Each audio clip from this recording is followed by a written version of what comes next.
Hi, I'm Dr. Kristen Kinsevich, licensed professional counselor and assistant professor of counseling at Evangel University.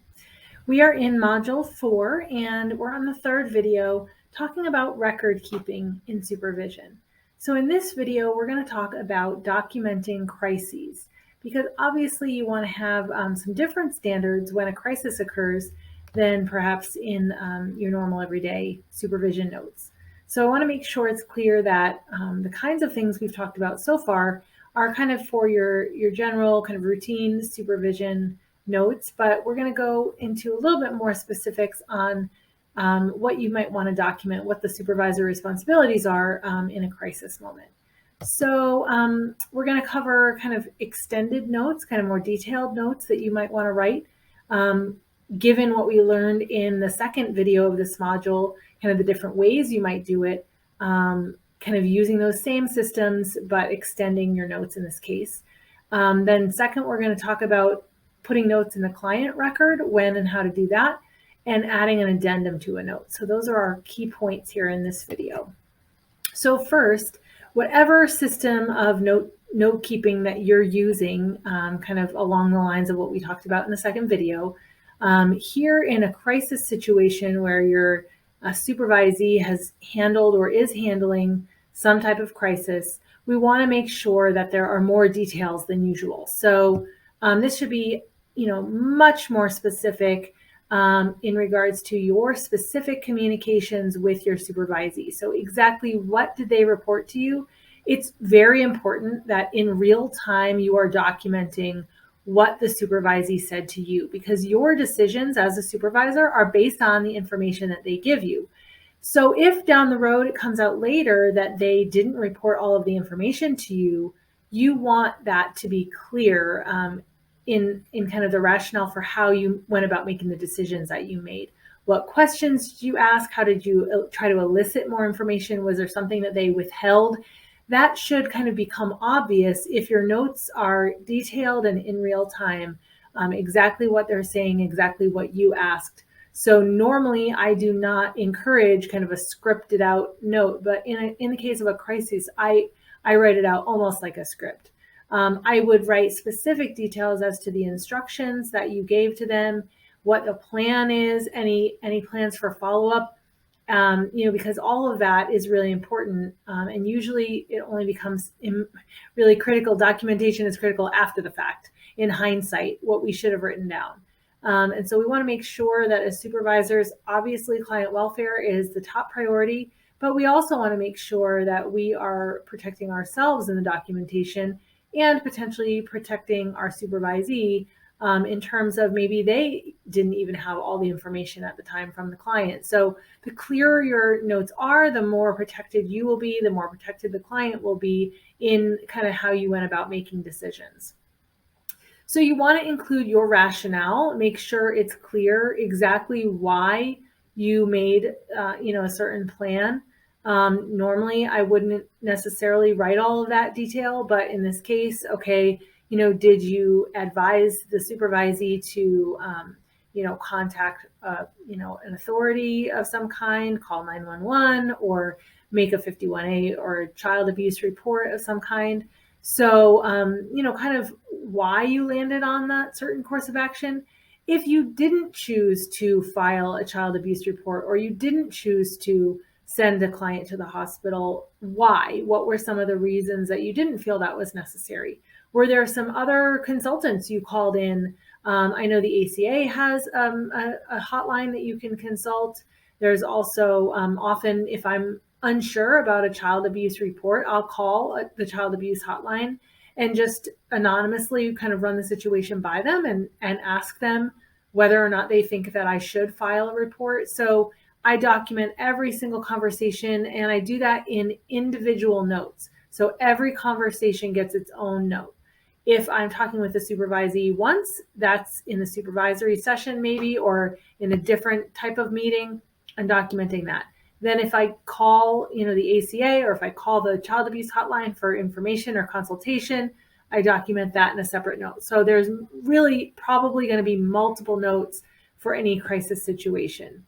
And so that's where these additional notes come in. Any follow-up that you have, Hopefully it's documented. If you had a crisis with your supervisee and you have notes detailing that, then in your next supervisory note, there should be some element of follow-up there. What happened? How are you processing it with the supervisee? How are you following up to make sure that the client welfare is maintained? That kind of thing.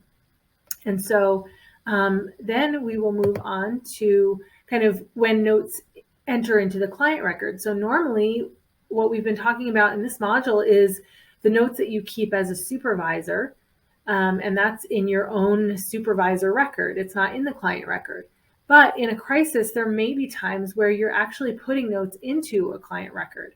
And so first of all, you should be reading the notes that the supervisee is putting in the client record. We want to make sure that any note that involves a crisis requires a supervisor to read it fully before it gets signed. I know in some electronic health records, once a note is signed, then it can't be altered, which is a good thing. We're going to talk about that in a minute. But we want to make sure that if we need to talk the supervisee through how to document the details of a crisis, that we're doing that we can still edit that before it goes into the final record.